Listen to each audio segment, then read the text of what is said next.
వదిలేసి నా ప్రోగ్రాంలో నాతో పాటు కలిసినారు.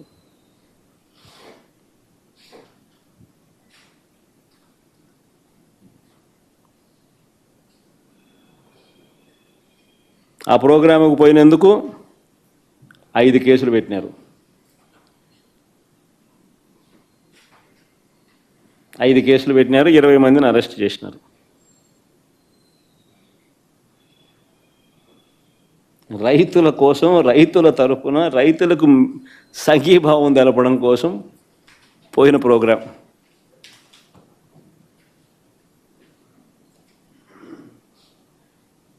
ఇదేం నేరం అన్నట్టుగా రైతులను, ప్రతిపక్షాన్ని పట్టుకొని రౌడీ షీటర్లుగాను, అసాంఘిక శక్తులుగాను, దొంగలుగాను వక్రీకరించి చిత్రీకరించే ప్రయత్నం చేస్తూ ఉన్నారు. ఆ ఈనాడు పేపర్ చూస్తే అది పేపరా, టాయిలెట్ పేపరా? అదే టాయిలెట్ పేపర్కు ఎక్కువ, చెత్త టిష్యూ పేపర్కు తక్కువ. పేపర్ పట్టిన పీడ. రైతులందరూ ఆనందంగా కేరింతలు కొడుతున్నారంట, బ్రహ్మాండంగా రైతులకు రేటు ఉంది. రైతులకు రేటు లేక వాళ్ళు ఇబ్బందులు పడుతూ ఉంటే, వాళ్ళు రైతులకు రేట్లు రాకనే నువ్వు 12 రూపాయలు డిక్లేర్ చేసినావు, 4 రూపాయలు నువ్వు రాష్ట్ర ప్రభుత్వం నుంచి ఇవ్వాలని చెప్పి నువ్వు అట్లీస్ట్ ప్రకటన ఇచ్చినావు. ఇచ్చిన కథ దేవుడు ఎరుగు, కానీ ప్రకటన అయితే చేసినావు. రేట్ లేకనే కదా. కానీ మళ్ళీ ఈనాడు రాస్తాడు, బ్రహ్మాండమైన రేట్లతో రైతులు కేరింతలు కొడుతున్నారంట. ఇన్ఫ్యాక్ట్ రైతులందరూ మామిడి పన్ను నా మీద ప్రొటెస్ట్తో చేసినారని రాస్తాడు. ఏమన్నాడు ఈయన? పేపర్ పట్టిన పీడనా అదేమన్నా? వాళ్ళు పాపం మామిడి పనులు రైతులు రోడ్డు మీద చేసి నా కార్యక్రమంలో వాళ్ళు పంచుకున్నారు. ఇన్ఫ్యాక్ట్ వాళ్ళు రైతులు మామిడి పనులు రోడ్ల మీద వేసినందుకు వాళ్ళ మీద కేసులు పెట్టారు.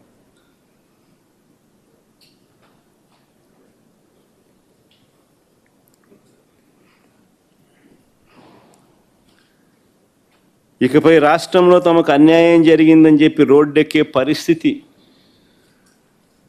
ఏ ఒక్క రైతుకు ఉండకూడదు అని,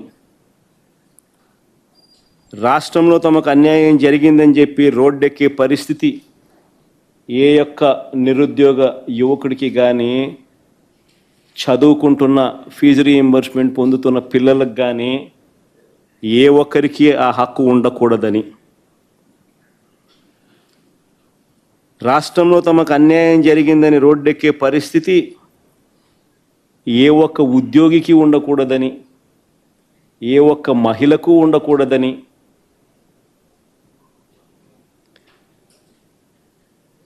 తాను ఎన్నికలప్పుడు ఇచ్చిన హామీలను, సూపర్ 6లను, సూపర్ 7ను సహా 143 హామీలను తాను నెరవేర్చేశానని, ప్రజలందరూ ఆనందంగా కేరింతలు కొడుతున్నారని మాత్రమే భావించాలట. అది చంద్రబాబు నాయుడు ఉద్దేశం.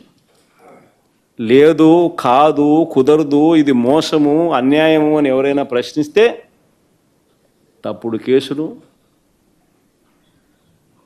తప్పుడు వాంగ్మూలాలు,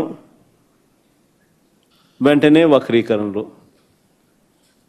అసలు నిజంగా పాలకుడు అని చెప్పుకోవడానికి చంద్రబాబు నాయుడు అనే వ్యక్తికి సిగ్గుండాలి.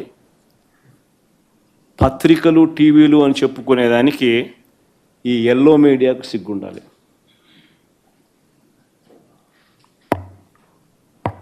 రాష్ట్రంలో నిజంగా ఎంత దిగజారిపోయిన పరిస్థితులు చూడండి ఒకసారి. నేను చెప్తా ఉన్నా ఈ లా అండ్ ఆర్డర్ అనే సబ్జెక్టు మీద ఈ మధ్యకాలంలో జరిగిన పరిణామాలు నేను చెప్తా ఉన్నా. ఇవన్నీ కూడా అనంతపురం జిల్లా తాడిపత్రిలో మాజీ ఎమ్మెల్యే కేతిరెడ్డి పెద్దారెడ్డి తాను తన సొంత ఇంటికి తాడిపత్రిలో నియోజకవర్గ హెడ్ క్వార్టర్స్లో తన సొంత ఇల్లు ఉంది. ఆ సొంత ఇంటికి తాను వెళ్ళలేని పరిస్థితి. కోర్టు ఆదేశాలున్నా ఆయన ఎప్పుడు అక్కడికి వెళ్ళాలని ప్రయత్నం చేసినా పోలీసులే అడ్డుకుంటారు. ఆడు సిఐ గన్ను కూడా చూపిస్తాడు. ఆ గన్ను చూపించే ఫోటో చూపించమో సరే.